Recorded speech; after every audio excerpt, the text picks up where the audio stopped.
The bread was still warm in Eliza Morgan's trembling hands when the shopkeeper's meaty fist clamped down on her wrist, and she knew her desperate gamble had failed. It was the spring of 1877 in Prescott, Arizona Territory, and the merciless sun beat down on the dusty Main Street as if God himself wanted to expose her shame to every soul in town. Her heart hammered against her ribs as Mr. Hutchins dragged her toward the front of his general store, his face purple with rage, while curious onlookers began to gather like vultures circling a dying animal. "Thief!" Hutchins bellowed, his voice carrying across the wooden boardwalk. "This girl's been stealing from me." Eliza's cheeks burned with humiliation, but she clutched the bread tighter against her chest, thinking only of her mother lying in their cramped room above the seamstress shop, burning with fever and unable to keep down anything but broth and soft bread. They had been in Prescott for 3 months now, ever since her father died in a mining accident in Tombstone, leaving them with nothing but debts and sorrow. Her mother had found work as a seamstress, but then the coughing sickness came, and their meager savings had evaporated like morning dew under the unforgiving Arizona sun. "Please," Eliza whispered, her voice cracking. "My mother is sick. She needs food. I'll work to pay you back, I swear it." "You should have thought of that before you decided to steal," Hutchins snarled, raising his free hand as if to strike her. "That won't be necessary." The voice was deep and calm, cutting through the tension like a knife through butter. Eliza looked up to see a tall man stepping forward from the crowd, his spurs jingling softly with each measured step. He wore dusty trail clothes and a worn leather vest, a dark hat pulled low over sun-bronzed features that looked like they had been carved from the very mountains surrounding the town. His eyes were the color of storm clouds, steady and unreadable beneath dark brows. "This doesn't concern you, Dalton," Hutchins said, though his voice had lost some of its venom. "I'm making it my concern," the cowboy said quietly. He reached into his vest pocket and pulled out a leather wallet, extracting several bills. "How much for the bread?" 15 cents, Hutchins muttered, releasing Eliza's wrist reluctantly. "But that's not the point. We can't have people thinking they can just take what they want. Nobody's thinking that." The cowboy named Dalton handed over a dollar bill. "Keep the change. And I'll take another loaf of bread, a jar of honey, some dried beef, a sack of beans, and whatever vegetables you have that are fresh." Eliza stood frozen, watching this stranger spend his hard-earned money on a girl he had never met. Her throat tightened with gratitude and shame in equal measure. She was 20 years old enough to take care of herself and her mother, yet here she was, rescued like a child by a man whose name she barely knew. Hutchins grumbled, but began gathering the requested items, clearly unwilling to turn down such a profitable transaction. The crowd began to disperse, disappointed that there would be no further drama to entertain them on this slow Tuesday afternoon. "Thank you," Eliza managed to say, her voice barely above a whisper. She forced herself to meet the cowboy's eyes, expecting to see pity or judgment, but found only quiet kindness. "No need for thanks," he said, taking the bundle of provisions that Hutchins had wrapped in brown paper. "Where are you staying? I'll help you carry this." "Above the seamstress shop on Miller Street. But you've done enough already, mister," Dalton read, "and I insist." His mouth quirked into something that might have been a smile. "These provisions are heavy and you look like a strong wind might blow you over." Eliza wanted to argue, wanted to preserve some shred of dignity, but the truth was he was right. She had not eaten a proper meal in 2 days, giving what little they had to her mother. Her stomach growled traitorously, as if agreeing with him.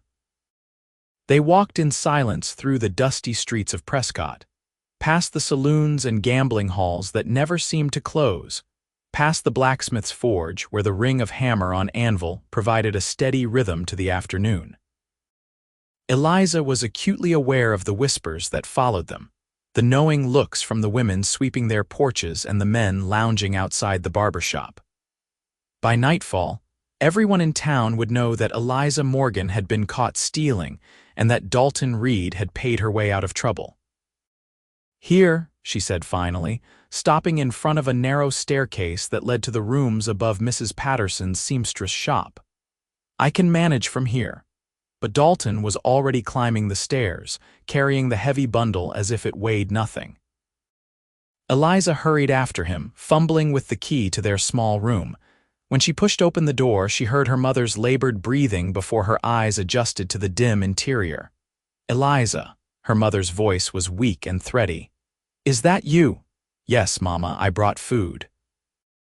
Eliza rushed to the narrow bed where her mother lay, pressing a hand to her forehead. "The fever was worse than this morning, and a friend helped me carry it." Catherine Morgan's eyes widened when she saw the tall cowboy standing in their doorway, hat in hand. Even in her illness, she maintained the dignity of a woman who had once been the wife of a respected mine foreman. "Sir, you're very kind, but we cannot accept charity." "It's not charity, ma'am," Dalton said respectfully.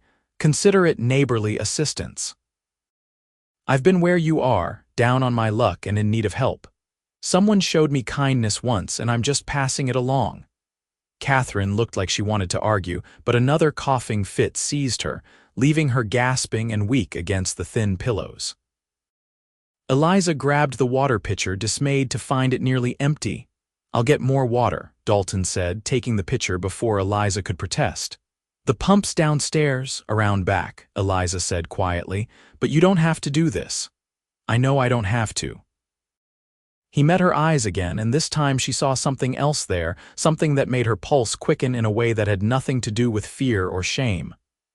"I want to." After he left, Catherine reached for Eliza's hand. "That's a good man," she whispered. "Handsome too, Mama, please." But Eliza felt heat rising in her cheeks again, a different kind of warmth than the humiliation she had felt earlier. Dalton returned with the water and helped Eliza prepare a simple meal of bread soaked in broth and honey for her mother. Catherine managed to eat a few spoonfuls before exhaustion claimed her again. As the sun began to set, painting the room in shades of gold and amber, Dalton finally prepared to leave. "The doctor," Eliza said suddenly, walking him to the door. "She needs a doctor, but I can't afford to pay for one." Dalton paused, his hand on the doorframe. "Dr. Morrison owes me a favor. I'll send him by tomorrow morning." "Why are you doing this?" The question burst from Eliza before she could stop it. "You don't know us. We're nobody to you." He turned to face her fully, and in the fading light, his features seemed softer somehow, more open. "Maybe that's reason enough. Maybe we're all just trying to get by, and the least we can do is help each other when we can." He settled his hat back on his head. "I'll be by tomorrow to check on you both. You don't have to do that, so you keep saying." This time his smile was unmistakable. "Good night, Miss Morgan. Good night, Mr. Reed, and thank you, truly." After he left, Eliza sank into the rickety chair by the window and watched his tall figure disappear into the gathering darkness. She tried to tell herself that his kindness meant nothing, that he was simply a decent man doing a decent thing. But her heart insisted on beating faster every time she remembered the way he had looked at her. True to his word, doctor.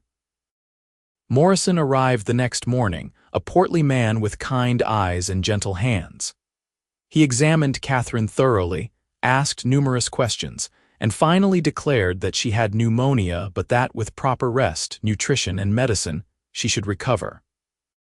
"Keep her warm and make sure she drinks plenty of fluids," he instructed Eliza, handing her several bottles of medicine. "Give her 1 spoonful of this 3 times a day, and make sure she eats, even if it's just broth and soft bread." "How much do I owe you?" Eliza asked, her stomach sinking as she calculated what little money they had left. "It's already been taken care of," Dr. Morrison said, snapping his bag shut. "Dalton Reed is a man of his word, and he asked me to give your mother the best care possible. I'll check back in a few days to see how she's progressing." After the doctor left, Eliza sat at the small table and allowed herself a few tears of relief. Her mother would recover. They would not starve. And it was all because of a stranger who had chosen to show them kindness when he could have easily walked away. Dalton appeared again that afternoon, carrying another bundle. This time it contained a warm quilt, 2 chickens already roasted, potatoes, carrots, and a small bag of peppermint candies. "The quilt is from my ranch," he explained when Eliza stared at him in astonishment. "We have plenty, and your mother needs to stay warm. The rest is just supper." "Mr. Reed, this is too much," Eliza protested, even as her mouth watered at the smell of the roasted chicken. "We can never repay you for all of this." "Then don't try to repay me, just get your mother well." He set the bundle on the table and glanced toward the bed where Catherine was sleeping peacefully for the first time in days. "Dr. Morrison says she should recover if she gets proper care." "That's payment enough for me." Eliza studied him, this mysterious cowboy who had appeared in her life like an answer to prayers she had been too proud to speak aloud.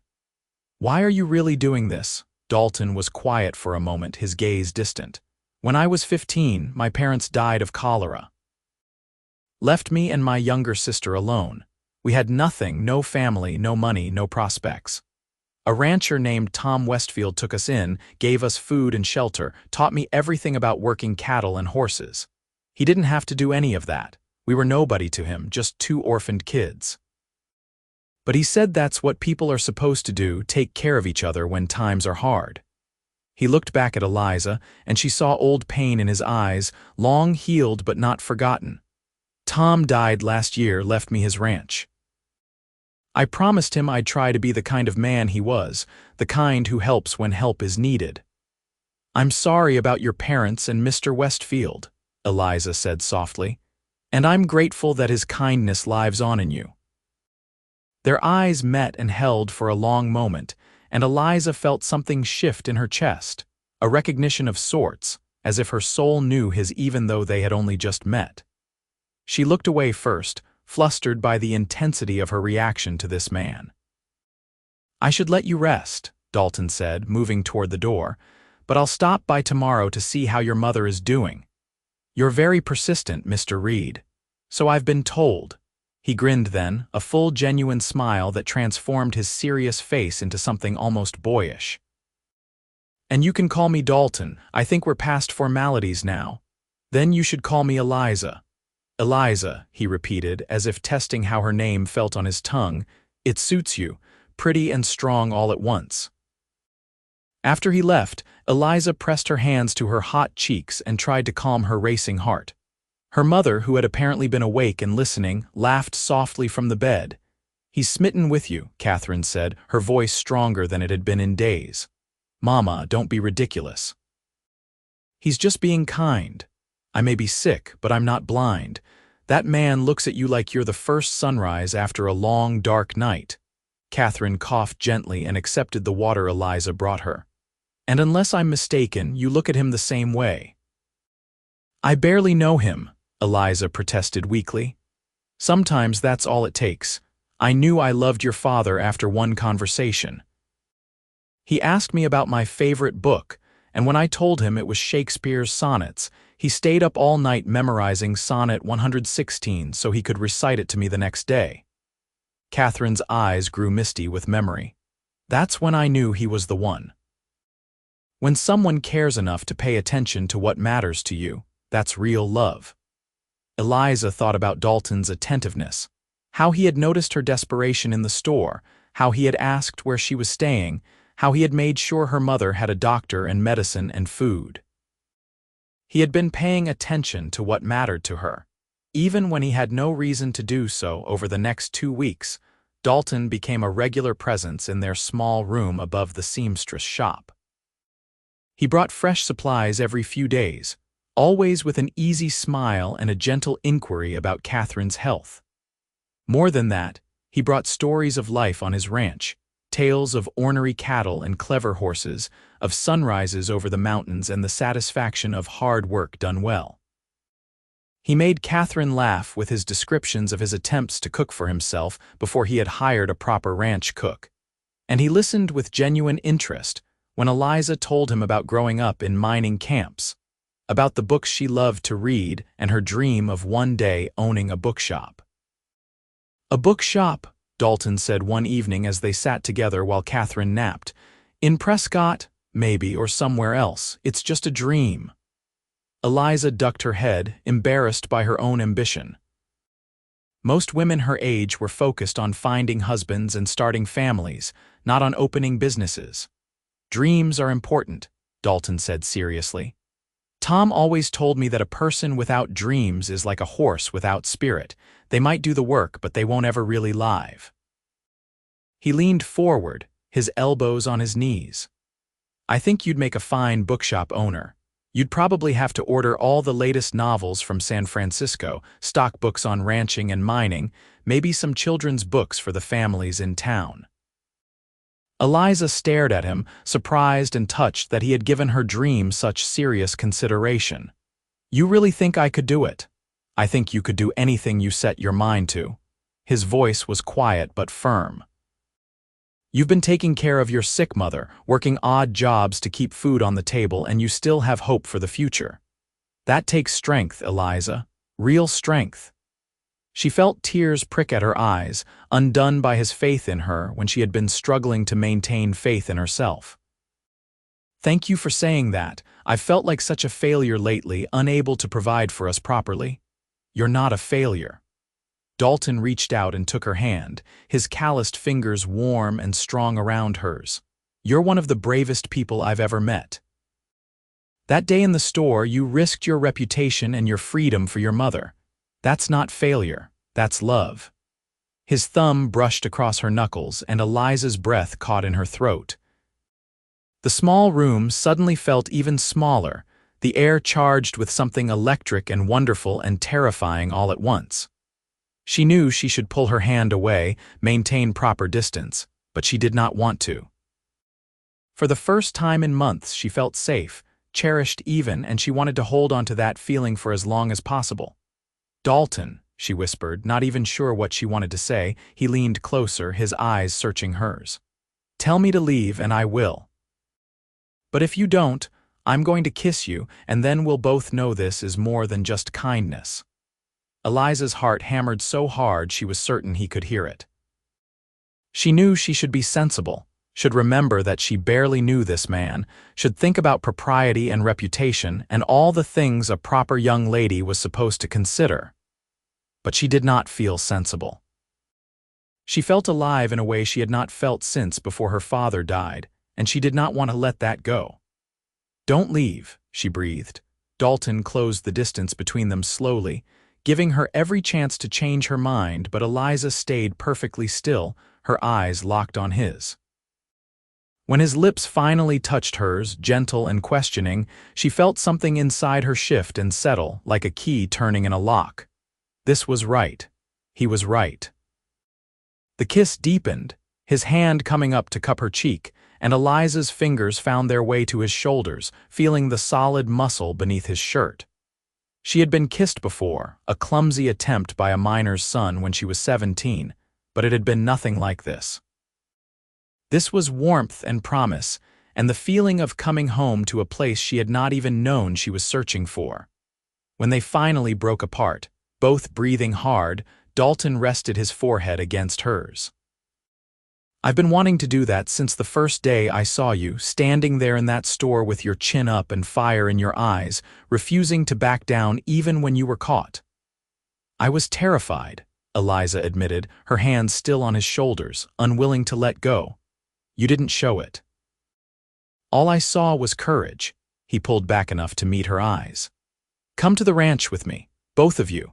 Your mother needs fresh air and sunshine to finish recovering, and you need to stop worrying about money and food for a while. I have plenty of room, and my sister Emma would love the company. Your sister? Eliza had not known he had a sister still with him.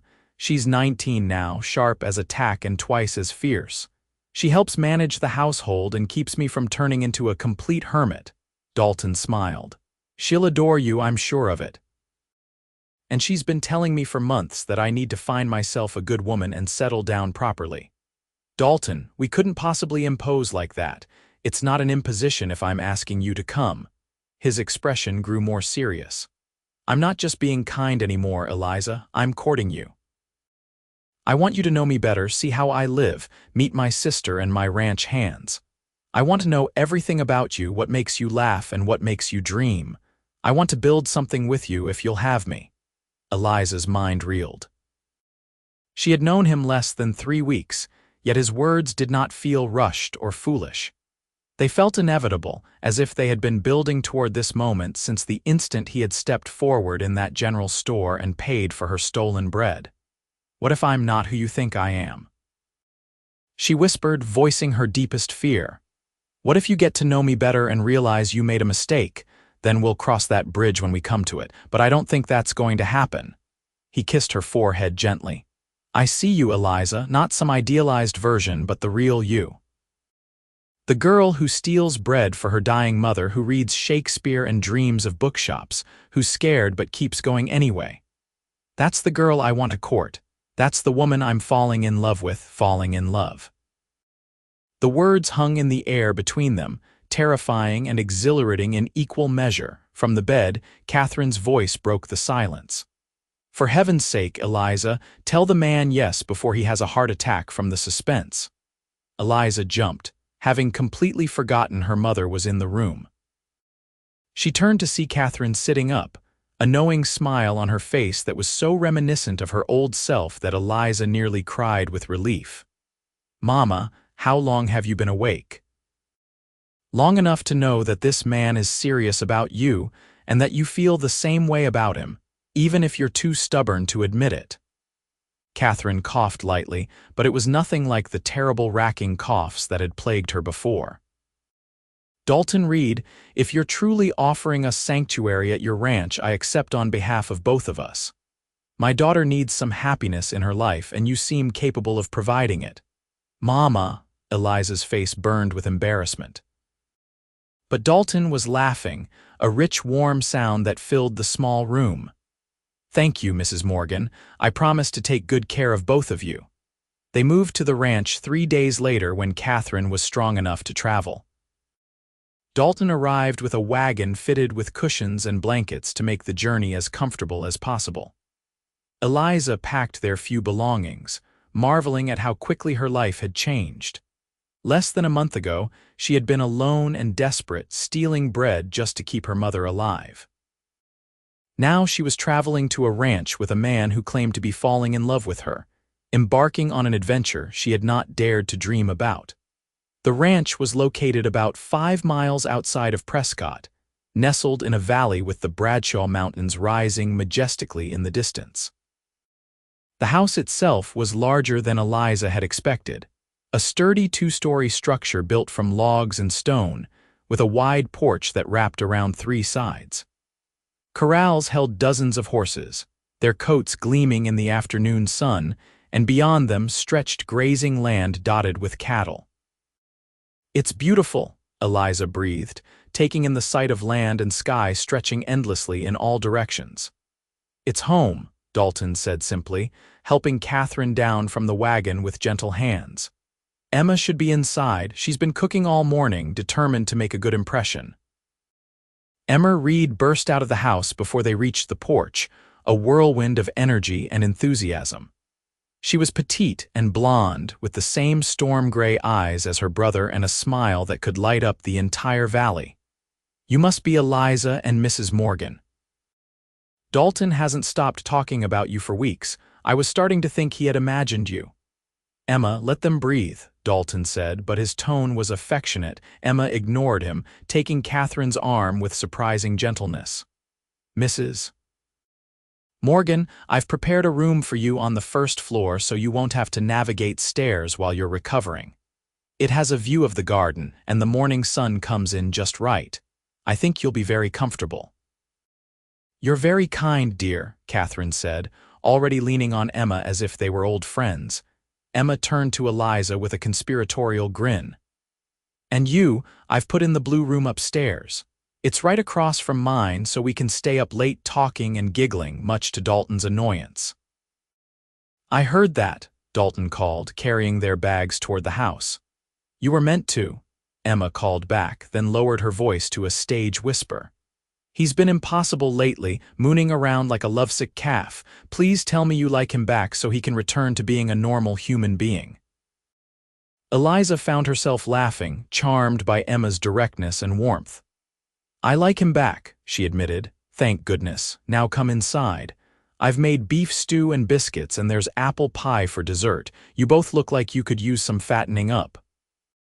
The next few weeks passed in a blur of happiness that Eliza had trouble believing was real. Catherine continued to improve, gaining strength and color with each passing day. She spent her mornings in the garden with Emma, teaching the younger woman embroidery stitches and sharing stories about Eliza's childhood. In the afternoons, she would rest while Eliza helped with household tasks or explored the ranch. Dalton was a patient teacher, showing Eliza how to handle the horses, explaining the intricacies of ranch management, introducing her to his cowhands who were gruff but respectful. He never pushed her for more than she was ready to give, content to hold her hand as they walked through the evening pastures or steal kisses when they found themselves alone in the barn. One evening, about a month after they had arrived at the ranch, Dalton took Eliza to the top of a ridge that overlooked the entire valley.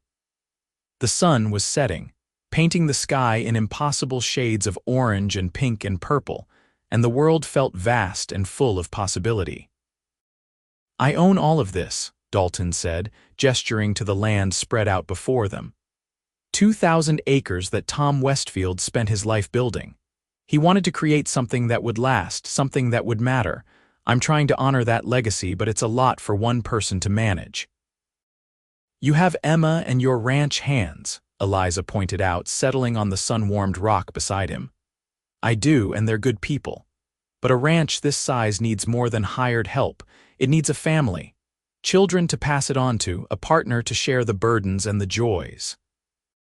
He turned to face her, taking both of her hands in his. "Eliza Morgan, I know it hasn't been very long and maybe this is too fast, but I can't keep pretending I don't know what I want. I want you. I want to wake up every morning with you beside me. I want to build a life with you, have children with you, grow old with you. I want everything." Eliza's heart felt too big for her chest. "Dalton, let me finish." His thumbs stroked over her knuckles, grounding her. "I know you wanted to open a bookshop someday. We could do that, convert one of the outbuildings into a shop, order books from San Francisco and back east. You could still have your dream, just in a different form. And if ranch life isn't for you, if you need to be in town, we'll figure that out too. I just need you to say yes. Marry me, Eliza." "Please." Tears streamed down Eliza's face, but they were happy tears, joyful tears. "Yes," she whispered, then louder, "Yes, yes, I'll marry you." Dalton let out a whoop of joy that probably scared every animal within a mile radius and pulled her into his arms, spinning her around until they were both dizzy and laughing. When he finally set her down, he kissed her with a passion that left her breathless, his hands tangled in her hair, her body pressed against the solid warmth of him. "I love you," he murmured against her lips. "God, I love you so much." "I love you too," Eliza said, the words feeling both new and ancient on her tongue. "I think I've loved you since the moment you stepped forward in that store and defended me. You were magnificent, terrified and desperate and still so brave." He kissed her again, softer this time. "I'll spend the rest of my life making sure you never have to steal bread again." They were married 6 weeks later in a simple ceremony at the small church in Prescott. Emma stood as maid of honor and one of Dalton's ranch hands, a grizzled cowboy named Pete who had been with Tom Westfield for 30 years, stood up as best man. Catherine cried through the entire service, recovered enough now to resume her work as a seamstress, but choosing to stay at the ranch where she felt needed and loved. "You look beautiful," Dalton whispered as they stood before the preacher, and Eliza believed him. She wore a simple white dress that she and Emma and her mother had sewn together, wildflowers in her hair, and the radiant smile of a woman who had found her place in the world. When the preacher pronounced them man and wife, Dalton kissed her with such tenderness that Eliza felt her heart might burst. This was real. This was her life now. She was Eliza Reed, wife of a rancher, stepdaughter to a recovered seamstress, sister to a fierce young woman, and beloved partner to a man who had seen her at her worst and chosen to love her anyway. The reception was held at the ranch, with Emma orchestrating everything like a general commanding troops. Tables were set up in the yard, loaded with food prepared by Emma and Catherine and several neighbor women who had come to welcome the new bride. The ranch hands had cleaned up and put on their best shirts, and they took turns dancing with Eliza, Emma, and Catherine while a fiddle player provided lively music. As the sun set and lanterns were lit throughout the yard, Dalton pulled Eliza away from the celebration and led her to the barn. "I have something for you," he said, his eyes twinkling with barely contained excitement. Inside the barn, in what had been an empty storage room, Eliza found herself staring at rows and rows of bookshelves. They were rough-hewn and clearly handmade, but sturdy and beautiful in their simplicity. A desk sat in one corner along with a comfortable chair and a small stove for heat.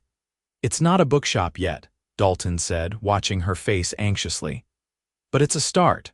I thought you could begin collecting books, maybe take orders from neighbors and friends in town.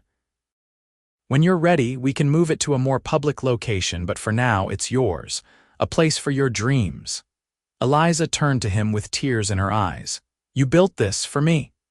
"Well, Pete and some of the boys helped with the carpentry, but the idea was all mine." He looked almost shy, this strong, confident rancher reduced to nervousness by his desire to please her. "Do you like it?" Instead of answering with words, Eliza threw her arms around his neck and kissed him with all the love and gratitude in her heart. "I love it. I love you.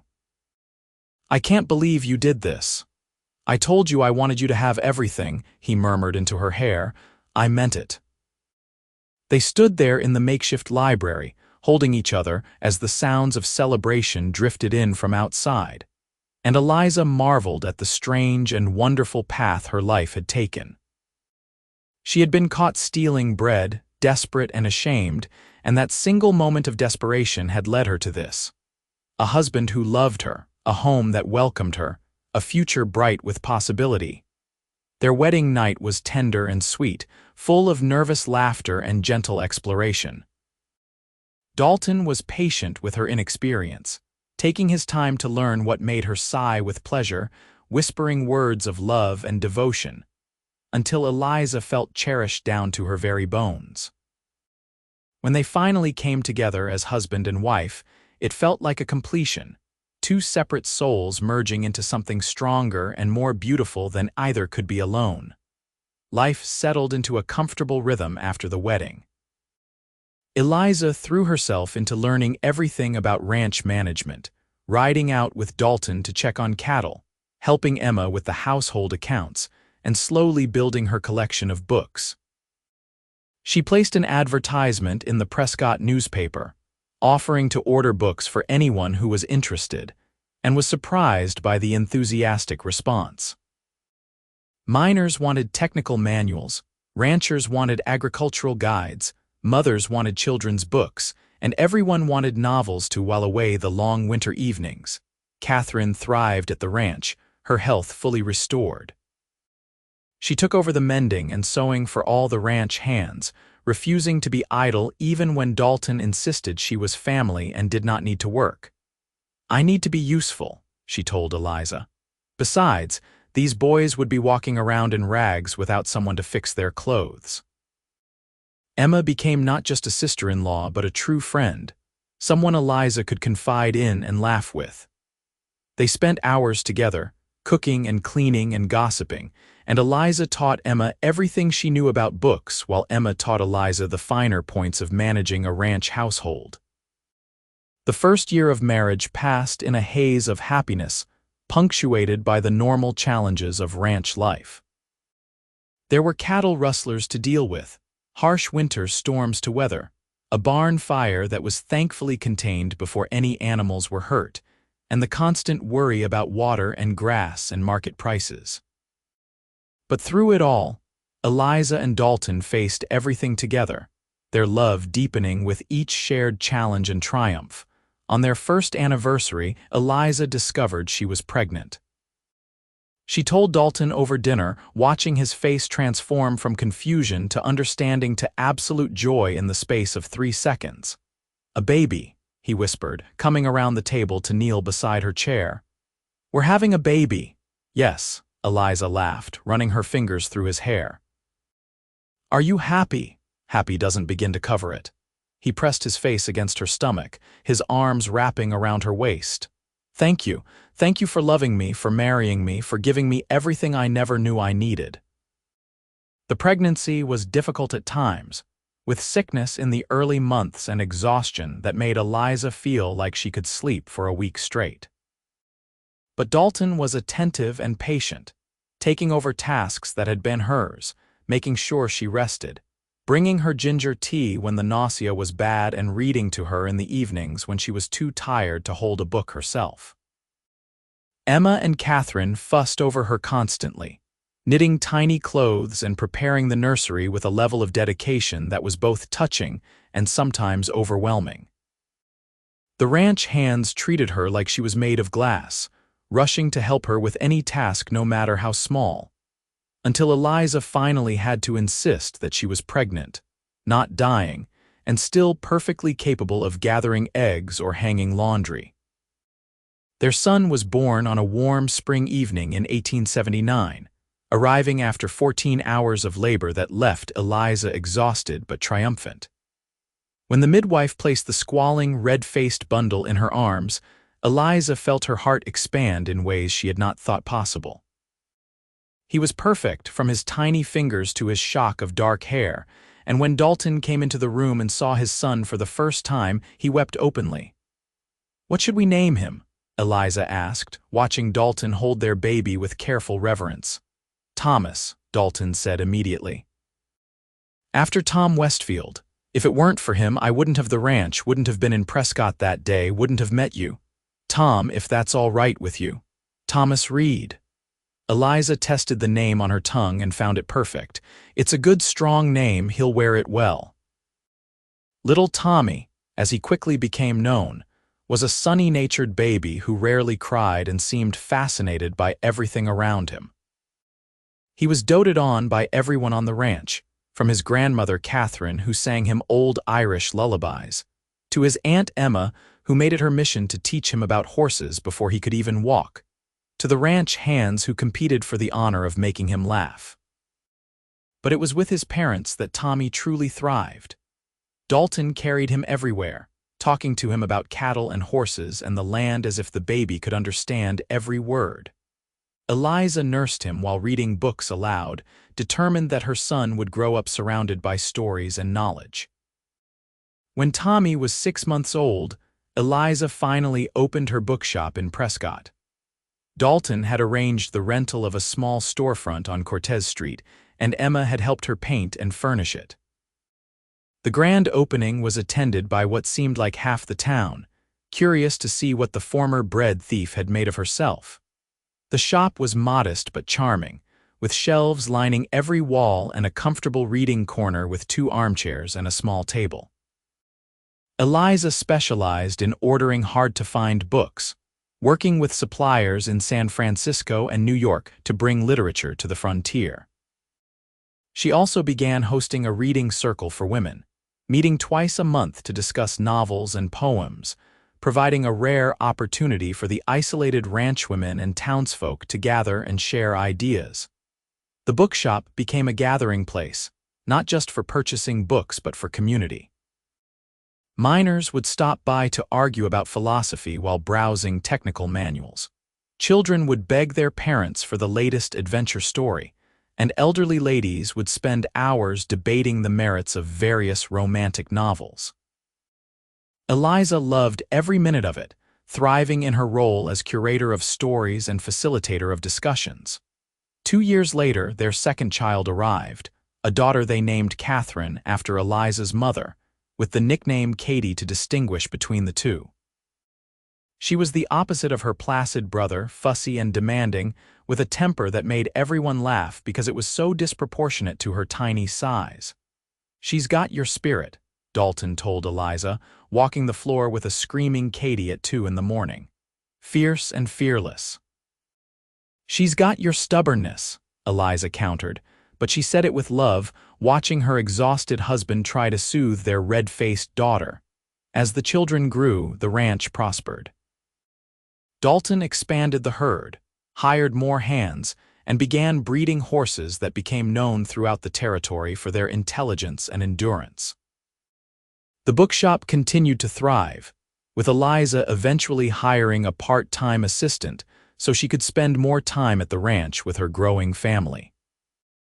Little Tommy grew into a serious boy who loved animals and books in equal measure, often found in the barn reading to the horses in a solemn voice that made the ranch hands grin.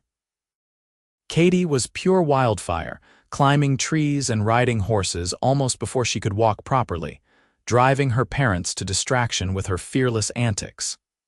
In 1883, Emma married Pete's nephew, a young cowboy named Daniel Carver who had come to work at the ranch the previous year. The wedding was a grand affair, with neighbors coming from miles around to celebrate. Emma and Daniel built a house on the far edge of the ranch property, close enough to family but far enough for privacy, and Emma finally had her own home to manage. Catherine continued to live at the main house, now in her 60s and content to spend her days with her grandchildren and her sewing. She often told Eliza that she had never imagined such happiness was possible after losing her husband, that the ranch felt more like home than anywhere she had ever lived. "You did well, my girl," Catherine told Eliza one evening as they sat on the porch watching Tommy and Katie play in the yard. "You took a moment of desperation and turned it into a life worth living." "I had help," Eliza said, squeezing her mother's hand. "If Dalton hadn't stepped forward that day, if he hadn't chosen kindness over indifference, none of this would exist. But you chose to accept that kindness. You chose to trust him, to love him, to build this life with him. That takes courage too." Eliza thought about that conversation later that night as she lay in bed beside Dalton, listening to his steady breathing. Her mother was right. It had taken courage to accept help when she was drowning in pride and shame. It had taken courage to believe that a stranger's kindness was genuine. It had taken courage to fall in love so quickly, to trust that what she felt was real and lasting. But every day proved that her courage had been rewarded. Dalton was everything a husband should be: partner, friend, lover, father. He made her laugh with his dry humor, supported her dreams even when they were unconventional, and loved her with a constancy that never wavered even during the hard times, because there were hard times. The drought of 1885 tested them severely, forcing them to make difficult decisions about the herd and the ranch operations. They lost cattle and had to let some hands go temporarily, and there were nights when Eliza saw the stress weighing on Dalton like a physical burden. But they faced it together, cutting expenses where they could, Eliza using the bookshop profits to help supplement the ranch income, and Emma and Daniel taking on extra responsibilities.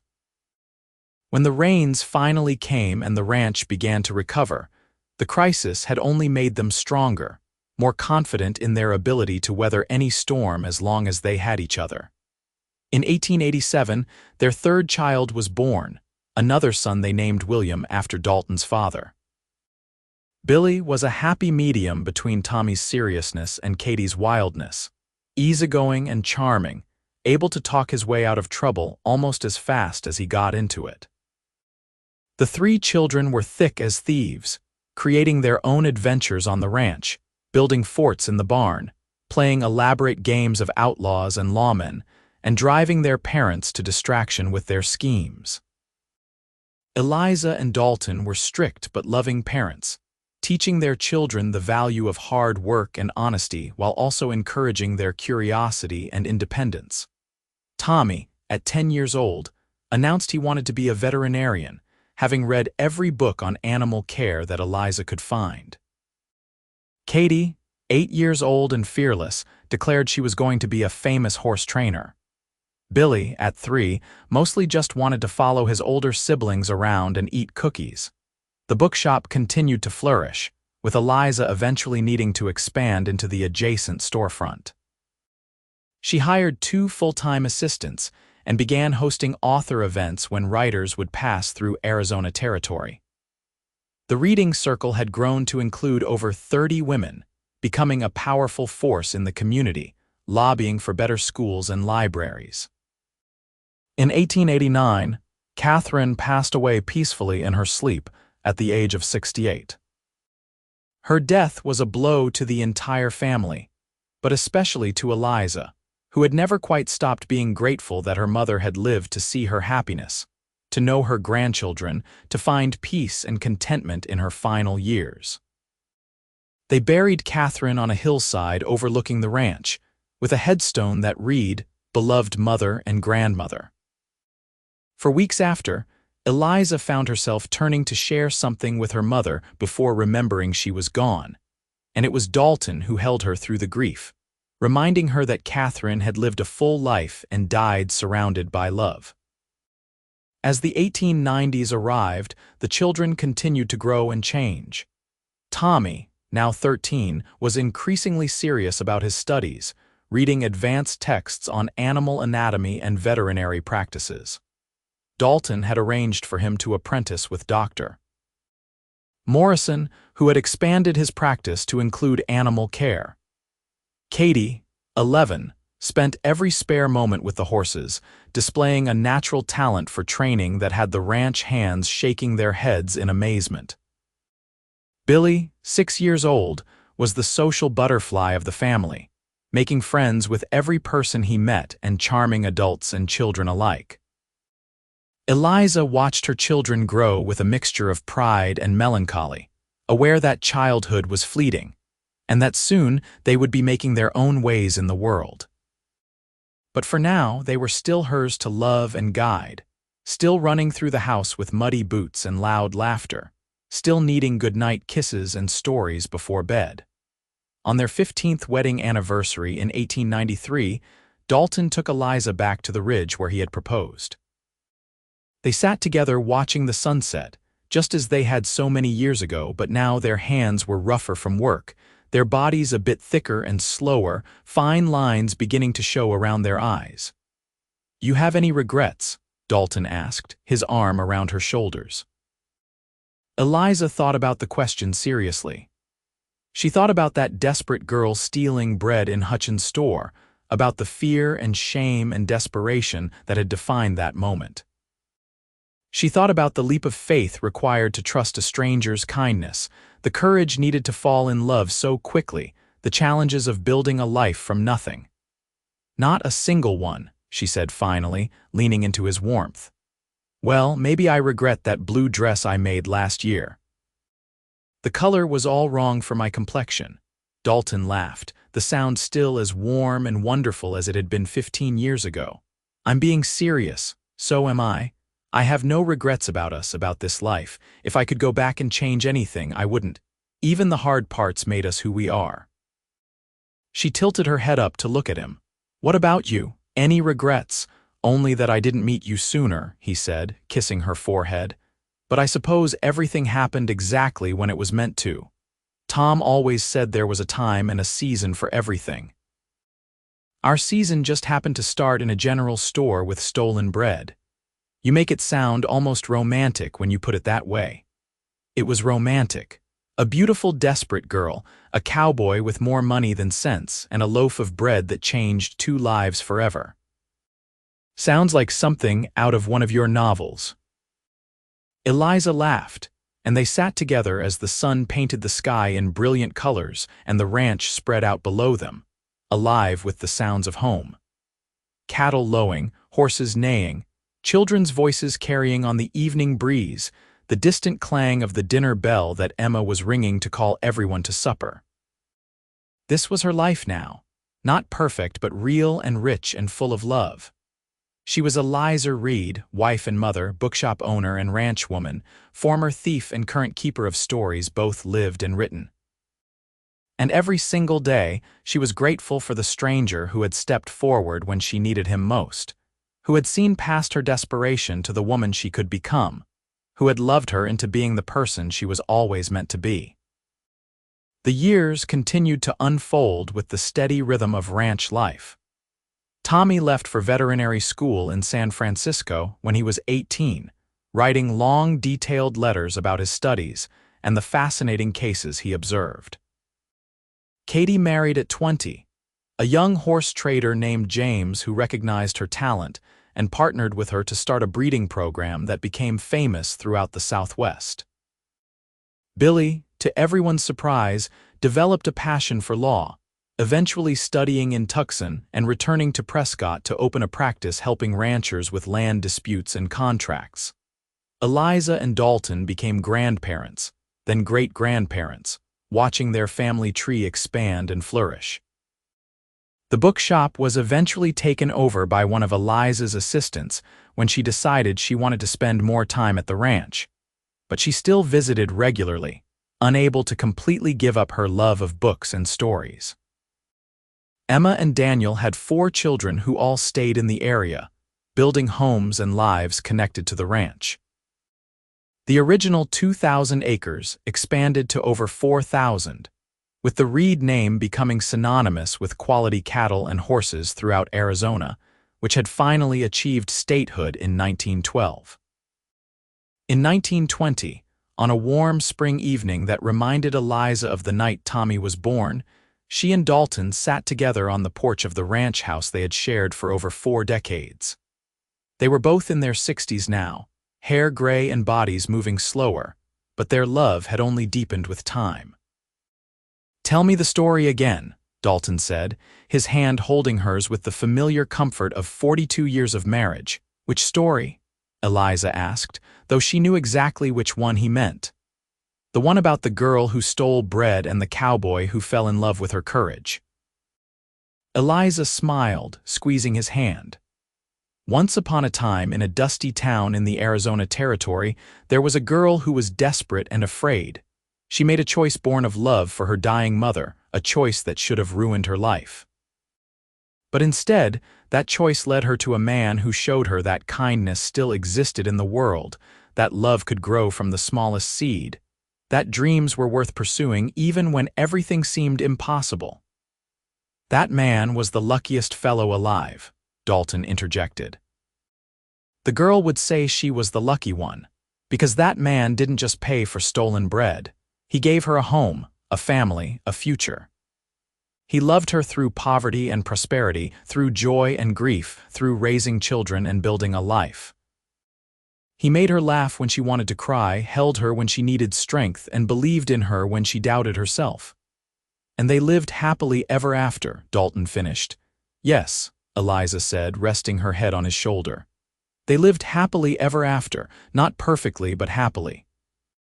And that made all the difference. They sat together as the sun set over the ranch, over the land they had built together, over the family they had created, over the life that had sprung from a single moment of kindness in a general store long ago. Around them, the sounds of their grandchildren and great-grandchildren filled the air, proof that love and courage could create something lasting, something that would echo through generations. The bread that Eliza had stolen in 1877 had long since been consumed, but what had come from that desperate act endured. A marriage built on mutual respect and deep love, a family that spanned multiple generations, a ranch that provided livelihoods for dozens of families, a bookshop that had brought literature and learning to a frontier town, and most importantly, a story of how kindness could change everything. Eliza Morgan, who had once been so desperate she resorted to theft, had become Eliza Reed, matriarch of a family, pillar of her community, and living proof that sometimes the worst moments of our lives lead us exactly where we need to be. And every day, until her last breath many years later, she was grateful for the cowboy who had stepped forward, paid for her stolen bread, and brought her more than just food. He had brought her love, hope, and a future more beautiful than any story she had ever read in her beloved books. Their love had started with an act of desperation and kindness, but it grew into something legendary, a testament to the power of compassion and the enduring strength of 2 hearts that chose each other and never looked back.